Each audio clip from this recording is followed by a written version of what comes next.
हमारी खुदा यीशु की अंजील मुकद्दस लूका के मुताबिक उसका चौथा बाब 38 से 44 आयत तक। एक दिन यीशु इबादत खाने से उठकर शमौन के घर में दाखिल हुआ और शमौन की सास को बड़ी तप चढ़ी हुई थी और उन्होंने उसके लिए उससे अर्ज की।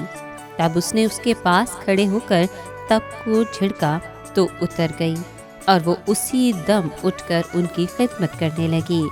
और जिनके हाथ तरह तरह की बीमारियों के मरीज थे सब आफताब के गरूब के बाद उन्हें लाते थे और वो एक एक पर हाथ रख कर उन्हें शिफा देता था।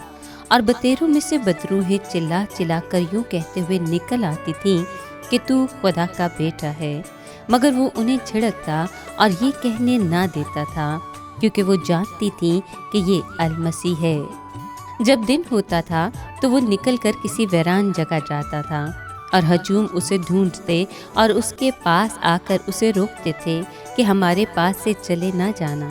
मगर उसने उनसे कहा, मुझे ज़रूर है कि और शहरों में भी खुदा की बादशाही की खुशखबरी दूँ, क्योंकि मैं इसी लिए भेजा गया हूँ। और वो यहूदिया के इबादत खानों में वास करता रहा। पाकलाम के पढ़े और सुने जाने पर खुदावंद की बरकत हो। खुदा का शुक्र हो। अजीज दोस्तों, मसीह और उसके साथी पतरस के घर गए। गालिबन वहाँ मसीह का क़याम था। पतरस ने भी अपने उस्ताद से इस बात की तवक्को की कि उसके घर में वैसा ही शिफा बख्शने वाला मौजज़ा हो जैसे कि उसने बादशाह के अफसर के घर में किया था। पतरस की सास तेज बुखार में मुब्तला थी।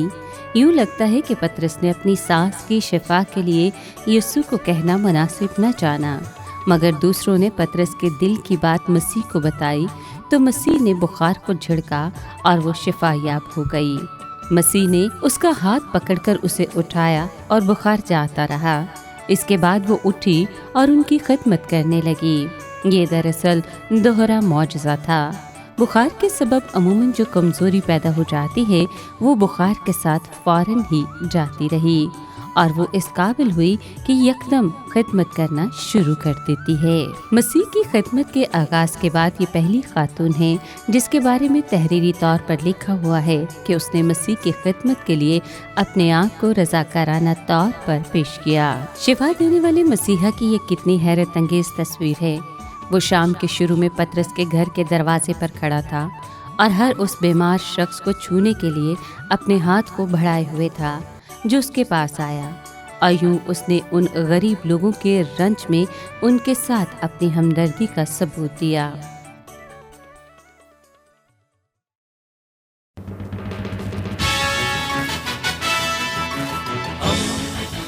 दोस्ती का पैगंबर, रेडियो वेरितास एशिया।